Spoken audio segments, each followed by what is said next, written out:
In India, are spam call farm workers looked down upon by the rest of society, or is it just considered a normal job to have? From what I've read, Indians hate them as well, and it's a shameful job. Indians hate them too. The spam calls are not just to other countries, they started by preying on the vulnerable in India. I'll bet my left shoe that they've told their families that they work in a call center, not what sort of call center. Call centers jobs are a step up for a lot of folks who didn't have better opportunities in life. But those are your technical support or business process outsourcing call centers. Not this garbage. It's 100% looked down upon. And most of the society hates them. In fact, many Indians have been a victim as well. Just because most spam callers are Indians doesn't mean most Indians are spam callers. I once asked a spam caller if his mother knew about his job and whether she was proud of him. A shitty thing to do, I know, but from his response I felt it was definitely a sting. I'm Indian, and as someone who receives spam calls relating to educational institutes, job offers, stuff related to investments, etc., which are just scams on a daily basis, I confirm, yes, we hate them too. Not only me though, but literally 90% of the population for sure receives these spam calls at least once a week. So yeah, getting a job at a call center customer care post is looked down upon by the majority, possibly all, of the population society. They practice on Indians first. I've gotten quite a rise out of several of them by responding, "Your parents are ashamed of you. You should get a better job." Not sure about India, but in Nigeria, the scammers actually are considered quite cool and relatively wealthy with some decent support from common people. They spin themselves as underdog, taking money away from evil, greedy, and stupid American Europeans as payback for colonialism. I can imagine it's worse in India. In the USA, as soon as we hear those accents, we know it's a scam and hang up. If you're in India, then it's probably harder. Some of the workers are trafficked and work against their will. https://amp.theguardian.com/law/http/020/AP/002/IDASH-COULD-into-call-center-and-forced-to-and-call-center-and-forced-to-and I once told a spam caller that he deserves a better job, and he told me he loved me, lol. A lot of people working at scam call centers don't even know they're working at scam call centers. They're usually college kids who can speak some English and are trying to earn a bit of money. They think they're working for a legit call center company, and all they do is pick up phone calls, read a script, get info, and pass the customer on to their manager or someone else higher up who does the scamming. Source: I did a binge watch of a bunch of scammer payback YouTubers for the past week or so and am just parroting some of what I've heard from those YouTubers.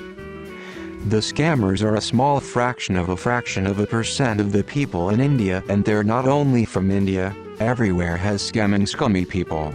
Good decent people everywhere dislike them. We hate them. Check the Indian subs and you'll see tons of people who've got scammed, and others who explain the scam so more people don't fall for it. Scams and marketing calls are one reason why Truecaller is so popular in India. You want no TBH who works there. Actual office would be a front for some back office thing. I gotta say, I genuinely have a new perspective on this. Like I learned something. I've never given much thought to this question, but I'm glad I saw it asked because I feel like it's just helped me broaden my understanding. Indians hate them. Source: me.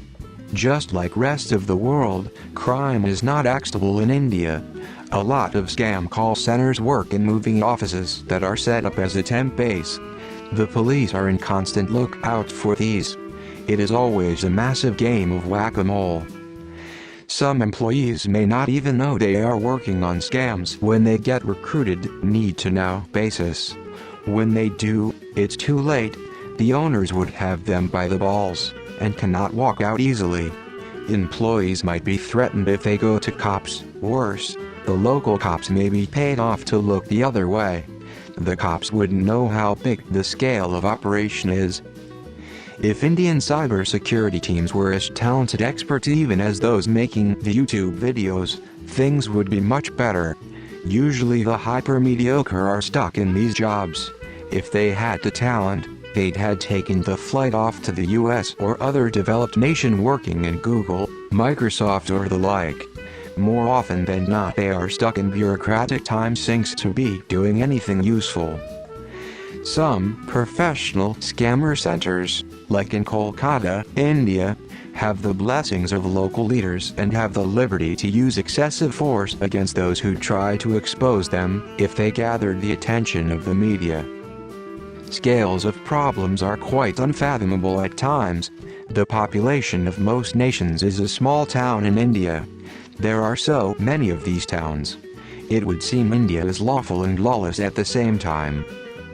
Indians themselves get scammed a lot both nationally and internationally. The Indian banking systems are much more complex on user security, they have shitty websites, but so many layers of authentication, and still people get scammed. Heck, I've been scammed using essential medications during peak COVID Delta wave when my mom was hospitalized. I have been on a scam call list for better half of a decade and it's taken a lot of time and effort to get off their lists. At least for the West, these people live in a different country. It's extremely frustrating for us to accept that this can be your Rahul or Abdul down the street. Now some of these John Does joined that job that they could finally get with their mostly useless BA degree with basic English skills to feed their family, is now either unaware or stuck in a massive quagmire. Can you fathom how powerless it makes you feel? One needs to understand that most Western laws and systems are built on the inherent understanding that humans are good and will try to be good. Indian laws and systems are built on inherent assumption that humans will try to do bad if they see an easy enough opportunity. While this is provenly not a better system, when such a small group of people for whom the laws were made convoluted whilst inconveniencing the rest have unbridled access to systems for good, they will try to forge. It's quite easy to identify faults in the system when you have worked on it for a while. I am sure most of these guys who run start scam centers would have started out as honest workers understanding Western systems and then gone. Are they really distrusting? It seems really easy to siphon off entire bank accounts.